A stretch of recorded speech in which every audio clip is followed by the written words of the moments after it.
Bonjour à toutes et à tous, une petite vidéo aujourd'hui par rapport à tout ce qui est allergie, hypersensibilité et intolérance. Bien souvent, on entend dire ou on dit je suis intolérant au gluten, je suis intolérant au lactose ou je suis intolérant à tel ou tel aliment.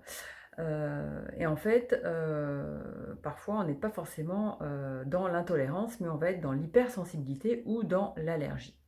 En fait, il y a un moyen, «simple» entre guillemets, de, définir si il s'agit, d'hypersensibilité ou de, tolérance, puisque l'allergie, si vous êtes allergique au gluten ou à la protéine de lait par exemple, le diagnostic est réservé à un médecin et c'est l'allergologue qui va effectivement déterminer et diagnostiquer si vous êtes, allergique, puisqu'il va détecter la présence, d'anticorps et vous aurez donc le diagnostic, d'une allergie, heu, à cet aliment. Qu'est-ce qu'il en est au niveau, de ce qu'un praticien en bilan fonctionnel et nutritionnel peut prendre en charge, c'est-à-dire une hypersensibilité ou une intolérance? Eh bien, pour l'hypersensibilité, comme pour l'allergie, ici le système immunitaire est mis en jeu. On est sur une réaction immunitaire et comme pour, l'allergie, au niveau de l'hypersensibilité, il va y avoir en fait présence d'anticorps effectivement, mais c'est un peu plus, c'est moins évident à mettre, en avant et c'est souvent, lié à la perméabilité, de la barrière intestinale qui, en laissant passer, eh bien, des pathogènes, va venir en fait titiller le système immunitaire qui va, surréagir. Pour ce qui est de l'intolérance, là, ici, le système immunitaire n'est pas du tout mis en jeu. On est sur une réaction, vraiment digestive uniquement, qui est, liée en fait à un déficit enzymatique, hein. Il y a une enzyme en fait, qui vous manque et qui vous empêche, tout simplement, eh bien de, digérer, et d'assimiler en fait, cet aliment, en question.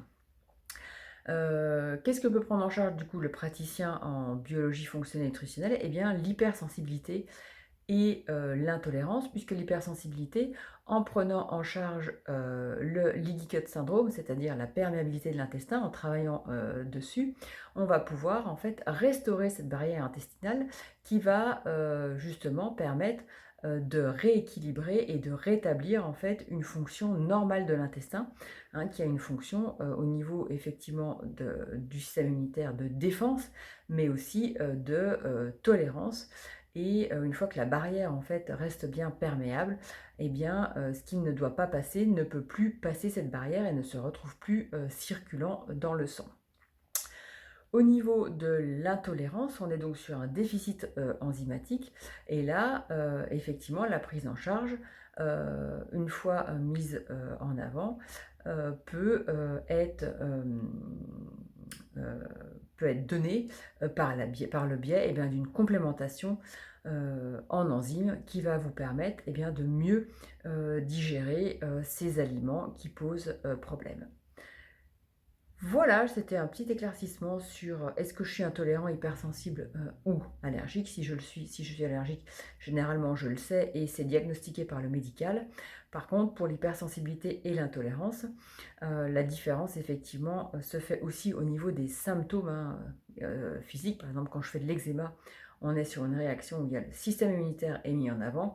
Donc là, on sait qu'on sera plutôt sur une hypersensibilité et puis par contre, pour d'autres, signes cliniques, on se rapprochera plus de l'intolérance.